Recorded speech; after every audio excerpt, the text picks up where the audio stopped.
Namaste, Jai Bharat.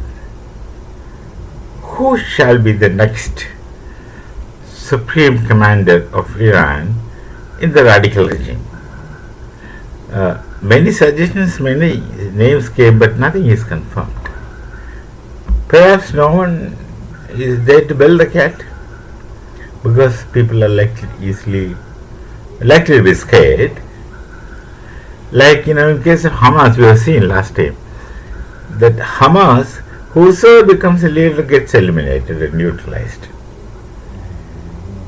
So the present situation, the IRGs, Iranian Revolutionary Guards, are desperate. First of all, they are desperate. Secondly, there is no one to guide them, no one to tell them anything. Each one to his own. That is, each so-called the mediocre leaders, they will act, and their actions will have repercussions. They are not thoughtfully acting; they are impulsively acting. So they don't have appropriate leaders, they don't have appropriate guidance, and they are vexed in emotions, and they are very impulsive, and they do things unpredictable. They have started attacking all Arab nations. Actually, that's a big foolishness for Iran to do it, because you're antagonizing an Islamic world. Your only rescue shelter is Islamic protection, if they have any, or if you can get any. That, of course, is open to question.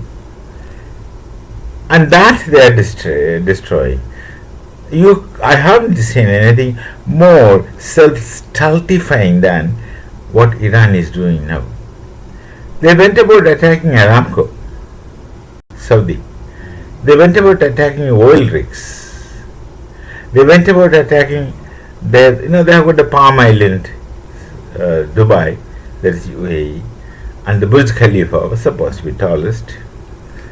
They have went about attacking that. And they went about attacking all nations with an American base. American bases come into existence in Arab nations or Muslim nations, not as new something. The Qatar itself, in their air defense, that I know, they used to employ people from all over the world. This never happens with any country. There are ex-Indian Air Force, air veterans working there, many from Palestinian Air Force, many from Pakistani Air Force. They should work together in air defense. Not into the operational aspects, obviously, but at least sky watching, radar looking, sky watching, and the routine kind of things, where security is not seriously involved. Or security is where they can't afford, that will not be involved, obviously. So they have such attitude because they don't have people in their hands. It's easy for them to hire experienced veterans from forces with friendly countries. That's how many Indians, many Pakistanis, many Palestinians used to be working in the Qatar Air Force. That's one place. Similarly in Qatar Navy, I don't know about Qatar Army, where professionalism is not to this extent of Navy and Air Force.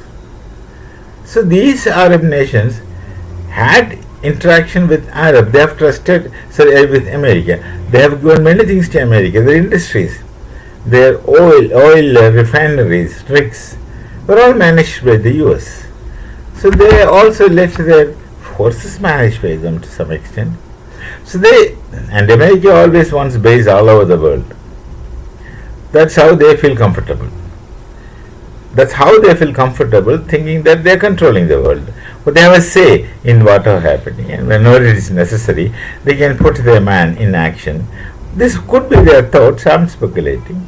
So they do have bases, and Iran's pleased that they are not attacking those nations; they are attacking their bases.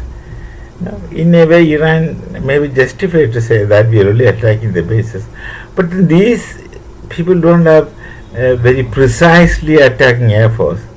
They are sending only drones, and that medium range missiles to these areas, and they are not very good at precise strike, precision strike. They send in a roughly accurate. It might not hit the target always, but then it might fall hills or skelter. And these Arab nations, they have to depend on somebody's air defense. They must have had air defense of their own, and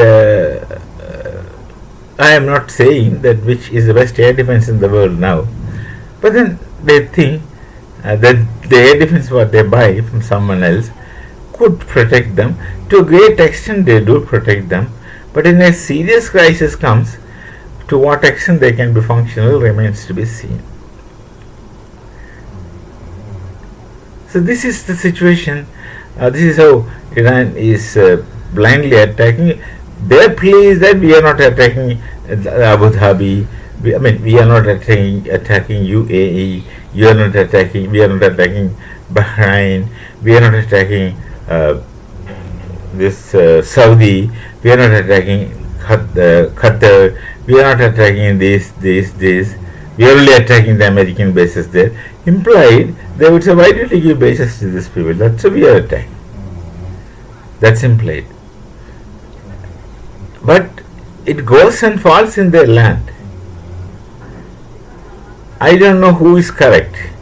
Their plea seems some rational, but then how genuinely they are saying this remains to be understood.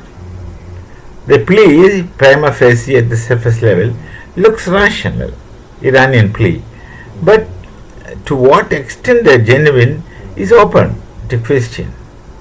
But they continue to attack.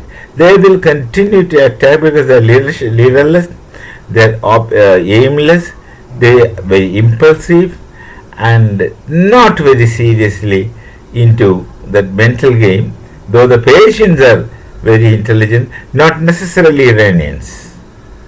Pakistanis are our own DNA, who had just parted from us somewhere less than 80 years, 47. You calculate.